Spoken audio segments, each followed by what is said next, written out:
Hey everybody, welcome to the Unsung Podcast, episode number 5. Today I'm joined by a good friend of mine, Anand from Calgary.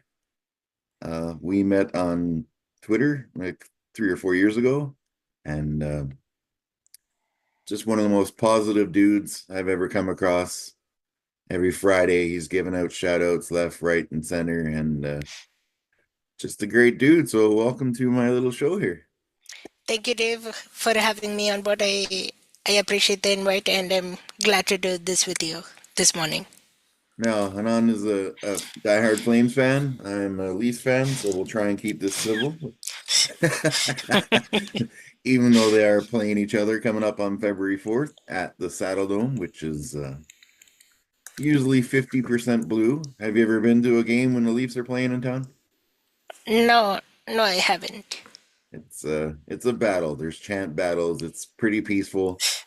Um, I haven't missed a game since 2007 when they come to town. Cool. But this year I'll have to skip it. Ticket prices are about $200 a seat, and yeah. So when did you watch your first hockey game?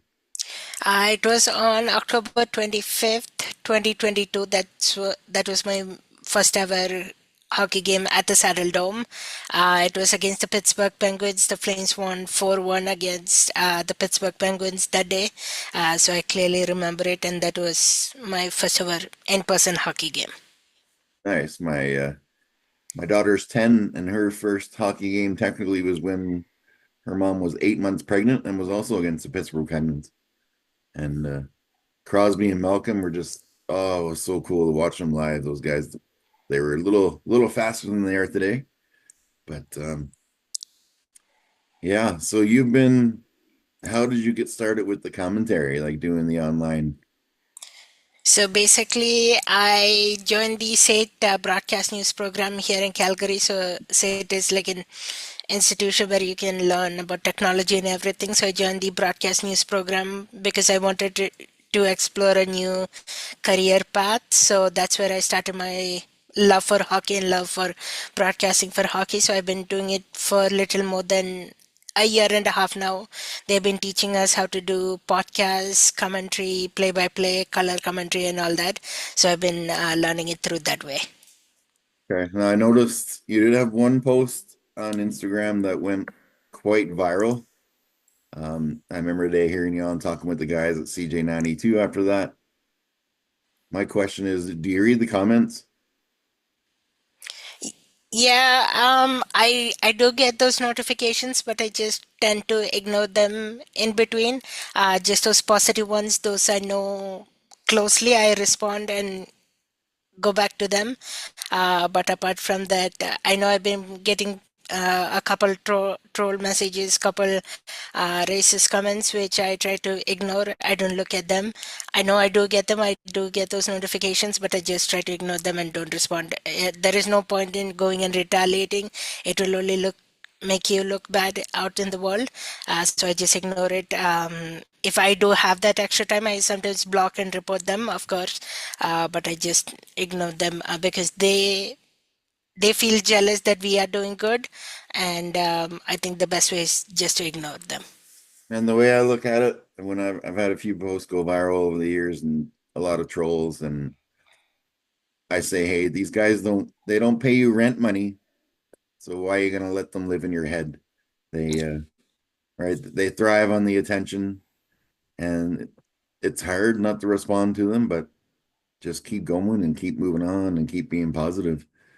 You see, you've been doing some work with the Game Over NHL podcast. How's that been going? Yeah, that's been a fun journey. So, whenever I'm free, when my schedule allows, I hop on Game Over Calgary. That's my main market. I do post game shows with them. So, after every Flames game, I usually jump on board. We have a style we do it at, and I love it. It's been fun. A lot of fans have been recognizing me through there as well. And yeah, it's a fun experience so far, especially if you like to talk about a team that you enjoy watching and liking. Of course, it's fun.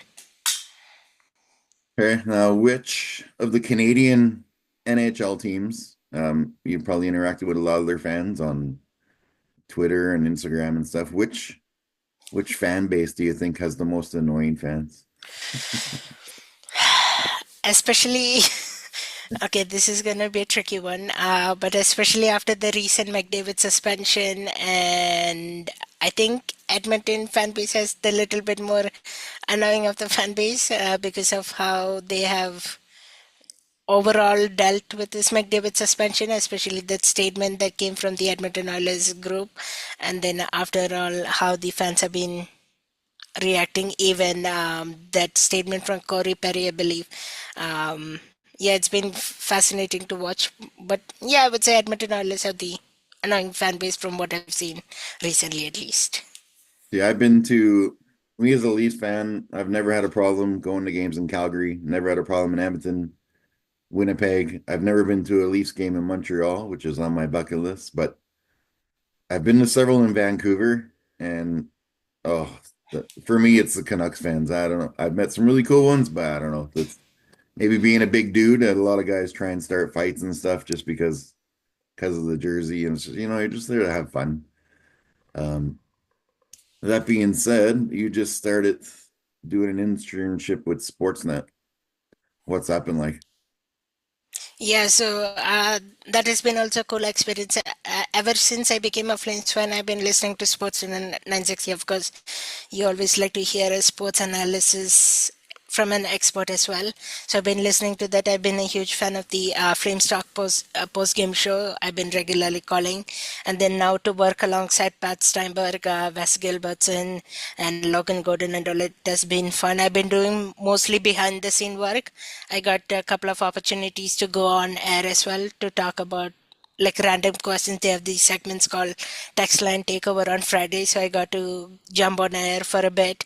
The morning show as well, that has been fun with George Russick and Matt Rose. Um, so yeah, it has been a cool experience so far to see how the sports media is behind the scenes. And yeah, I've been cutting clips. If you hear any of the podcasts or the Seeker app, if you listen to them, some of the clips that have been cut is by me. So yeah, it's been fun so far putting together stuff for Sportsnet 960. Nice. Which Canadian NHL team do you think will end the Stanley Cup streak? You may, and Like like, which Canadian NHL team do you think is going to win the next cup for Canada? the Flames are in the mix right now in the playoff race, so I have a bit of hope for them. Um, Edmonton Oilers is going to be the biggest runner-up for sure, and then Maple Leafs could do it as well, but they will need to find some connection together, of course. Yeah, it's between the Edmonton Oilers, the Maple Leafs, or right now the Flames. Just because where they are right now, there might be a little bias to my answer, but where they are right now, it's possible. So yeah, I think I would say three teams are in the runner-up for. See, as a Maple Leafs fan, one of the sensible Maple Leafs fans, uh, I have as much optimism as someone in Costco waiting for a new checkup line to open. It's I'm pretty realistic. I've been hurt so bad, I don't even get upset about it anymore. If they win a few games and do a good run, I'm happy. But yeah. So were you born in Calgary or Yeah, I was born in Calgary, 2001. That's my birth year. And then we moved to India and Dubai for like 10 years and then came back to Calgary. We stayed here for a couple of weeks. Then my dad's work asked us to move to Sherwood Park, that's closer to Edmonton. Then we stayed 1 year in Sherwood Park, 1 year in Edmonton, and then came back to Calgary. And then ever since now, 7, 8 years, been in Calgary. nice? So your family is here too as well? Have they ever Yeah, watched my hockey dad, my live? mom, and my brother as well. We live together. Nice. What's your ultimate goal? Where do you want to be with the we live and hockey night in Canada? What's the Yeah, dream? you know, um, I always have the mentality of I'll do whatever is presented to me. So whether it's hockey for sure, whether it's Sportsnet 960, I am also checking out the six City News 660 studio next week. I get to shadow that team as well. So if that's something I like, I'll do that. I really like the news front as well. I've been doing newscasts for like say campus radio, so that's fun thing as well. So between the news and sports, I don't mind. Whatever opportunities presented to me, I'm ready to take it. Very nice. Now, I noticed some signatures on the front of your jersey. That current players who's all on there. Yeah, I'll show it. There are a lot of quite a few signatures. I have Michael Backlund on the left corner right here. I have a couple alumni players as well. So Jacob McCoon and Darren Morozin, former Flames player. So in the Flames alumni, I have Andrei Kuzmenko right here. I think I have is it this one of the I have Connor Zari on the shoulder. Um, yeah, quite a few players. Oh yeah, Daniel Meramano here at the very bottom. So yeah, I've got quite a few players. They usually stop right around the corner of the Saddle Dome after post game. Not everybody does, but some players do. And I think the most energetic one that I met is Ryan Lomberg. He'll come out of the car. He'll take pictures for you. So yeah, it's when I was a fan, it was always interesting to go to those post-game autographs. Some players stop for you. The most consistent one is Michael Backlund. He stops almost every night, but it depends on how the players feel. They stop or don't stop. Nice. When the Ottawa Senators came in the league for the first year, I worked with them doing security. As I used to have my Leafs t-shirt on under my security outfit, and nobody knew that. I'd probably be fired if they found that out. But some of the players, like you hear the rumors, you hear, oh, this guy is a dick or this guy is so rude, but a lot of them wouldn't leave until every kid had an autograph. And I don't know if you remember the name Eric Lindros. He used to play for the Flyers, and he had a reputation of just being the world's biggest jerk, but he would stay hours until every kid that was lined up there had a signature. And you did, you don't get to see that stuff on TV or hear those stories. So um, it's pretty cool. What's your advice for anyone that's out there wanting to get into this, this opportunity? Broadcasting kind of Yeah, thing. Yeah, basically, I've had couple people actually reach out to me saying, "Hey, the stuff you do is really cool. How did you get into this?" So right now, the thing with SAIT right now, especially if you're living in Calgary and if you're hearing this podcast, if you're in Calgary, SAIT has actually paused the intake of broadcast news program at the moment, just because I think they're planning to merge it to journalism or something to try a new take. So we are the last graduating class that's going to be in April. So of course, the radio program access or TV, it's a little bit different than the broadcast news side. Or you can head to Mount Royal as well. They have a degree there, broadcast media studies. One advice is prepare to say yes to almost everything, especially if your schedule allows. Say yes to certain things. Allow yourself to try different new things. That's how I did it. So try play by play, try color commentary, try podcasting, do stuff on your own, build like a portfolio. That's where people started to know me. I did these Flames, what you call post game shows on my own. I have a YouTube channel. I built it, and that's how people started to know me. Then always listen for advice, take feedback as well. Always you'll have great experts willing to give you feedback. The current media people who work in media are so friendly, so get advice from them as well, and ask questions also. um, like you can ask questions, you can get questions. Just be open to trying different things and learning more about yourself, and have a portfolio as well before you go into this program, just so you know you can say, I have experience in this, I want to try more, or I want to see the bigger scale of things. very nice. That's awesome. So I do have one more question for you here. Yeah. Um, I ask this to all my guests at the end of every episode, and okay, here we go. So 100-meter walk. You're have a basket of pigeons.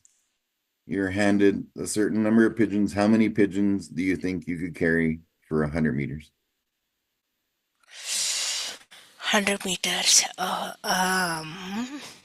And pigeons, I haven't hold a pigeon before. I would say maybe five of them, maybe. Five. Wow. That's pretty good. Well, Bret Hart.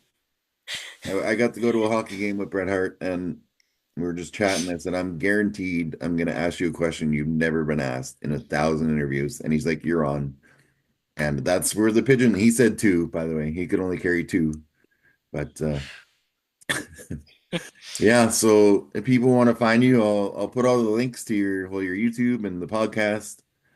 And people want to come check out your videos. Keep being awesome, keep being positive. Every Friday, I see your little shout outs on Twitter, and you've kind enough to mention me in a whole slew of them. But thanks for coming on with me. And anything you want to leave people with, one little piece of advice, just something you live by.